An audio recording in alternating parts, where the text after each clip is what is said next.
कर भगवान है महाराज।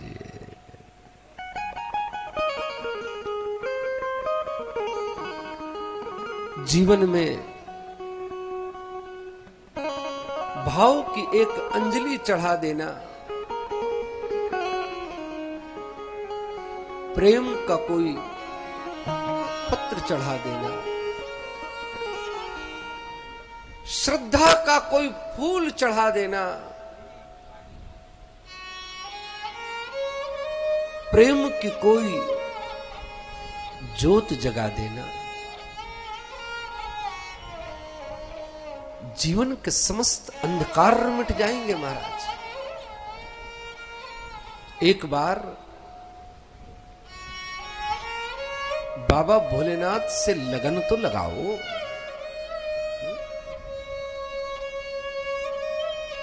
वो तो सब कुछ देने को तैयार है।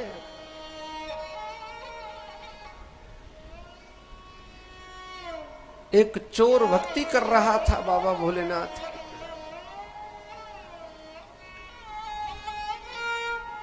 भक्ति सिर्फ इतनी करे कि जब भी चोरी करने जाए तो बाबा भोलेनाथ के ऊपर एक लड्डू चढ़ा दे और कहा कि बाबा जा रहा हूं, देख लेना, आज काम संभाल लेना। और महाराज चला जाए, इसका काम हो जाए। बहुत दिनों से महाराज इसको चोरी लगी नहीं। ये बाबा भोलेनाथ से कहता है कि भगवान क्या बात है, आजकल सुनना बंद कर दिया है क्या? बाबा भोलेनाथ मुस्कुराए, कहा नहीं बेटा, सुनना बंद नहीं कर दिया, तेरी लगन देखकर तुझे कुछ और देने का मन हो रहा है। आज जैसे ही महाराज लड्डू चढ़ा के बाबा भोलेनाथ के सामने प्रणाम करके आंखों से आंसू आ गए कि बाबा बहुत दिन हुआ, कहीं कुछ चोरी का माल मिल नहीं रहा है, जहां भी जा रहा हूं ये पुलिस का सायरन पीछे से पड़ जाता है, कुछ तो काम बना दो। तो बम बम करके बाबा भोलेनाथ प्रकट हो गए, उस चोर को दर्शन दे दिए। बेटा, दुनिया में तेरे पूजन से मैं इतना प्रसन्न हूं, मांग ले, लेकिन याद रखना शर्त मेरी एक ही है, एक ही वरदान दूंगा तुझे और एक ही बार दूंगा। तो उस चोर ने कहा कि रुक जाओ। बोले बाबा, अगर एक ही वरदान देना है और एक ही बार में देना है तो कम से कम हमारे लिए रुक तो सकते हो। भोलेनाथ ने कहा हाँ रुक जाएंगे, कोई बात नहीं। तो कहां जा रहे हो? तो कहा थोड़ा सा जरा घर में चले जाएं, मिसेस से पूछाएं।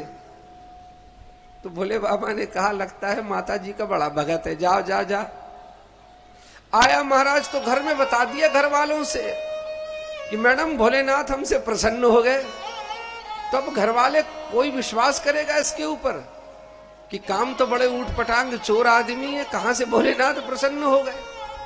तो कहा नहीं भाई, मैं झूठ नहीं बोल रहा हूं, बिल्कुल सच बोल रहा हूं, मेरी बात पे विश्वास करो। देखो अब थोड़ी देर है, अगर तुम लोग हमारी बात को झूठ समझोगे तो फिर मैं अपने लिए कुछ मांग लूंगा। मैं तुम लोगों के पास इसीलिए भागता हुआ आया हूं कि चलो कम से कम तुम लोगों को कुछ चाहिए तो ले लो। तो अब मैं तो पूजन करता रहूंगा, जब एक बार दर्शन हो गए हैं तो मैं कथा में सुन के आया हूं तो दर्शन होते ही रहेंगे, लेकिन पहली बार तुम ही लोगों के लिए कुछ मांग लूं।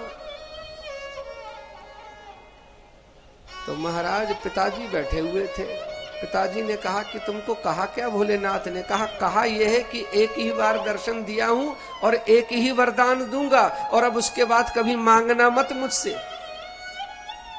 तो पिताजी ने कहा कि बेटा सुनो, सूत्र मैं बता रहा हूं। एक तो घर में निर्धनता है, गरीबी है, इसीलिए चोरी करते हो।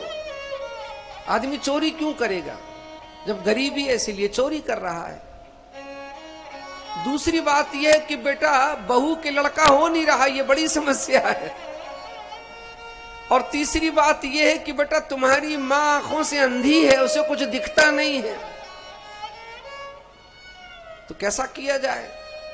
तो पिताजी ने लड़के को पढ़ा दिया कि एक काम करो, बाबा भोलेनाथ के पास जाना और उसको कहना कि मेरी माँ अपने आंखों से अपने पोते को सोने के झूले में झूलता हुआ देखे, बाबा ऐसा वरदान दे दो। महाराज एक ही लाइन में सारा वरदान फिट कर दिया उसने। ये दौड़ता हुआ आया और पिताजी से जो सीखा था आके भोलेनाथ को बता दिया कि भोले बाबा आपने कहा था कि एक ही वरदान दूंगा, तो एक ही चीज मांग रहा हूं। तो भोलेनाथ ने कहा मांग लो, क्या मांग रहे हो? तो कहा कि मेरी मां अपनी आंखों से अपने पोते को अच्छे भारी भरकम सोने के झूले में झूलता हुआ देखना चाहती है। भोलेनाथ कहते हैं कि यार ये तुम्ही ने मांगा है कि तुम्हें किसी ने पढ़ाया है? एक ही बार में तुमने 4 वरदान मांग लिए। कोई बात नहीं है। बाबा भोलेनाथ कहते हैं कि तथास्तु, जा बेटा, ऐसे ही होगा। एक चोर की महाराज एक ही बार में सारी मनोकामनाएं पूर्ण कर दी। तो संत कहते हैं महाराज कि हम लोग तो कुछ उससे अच्छे ही हैं। हम लोग भी तो कभी जीवन में श्रद्धा से कभी तो महाराज बाबा की सेवा कर लिया करो। बाबा भोलेनाथ की महाराज वो कृपा है कि जो एक बार प्रेम से उनके द्वार पे दीप दान भी कर दे तो जीवन में क्या से क्या बन जाता है।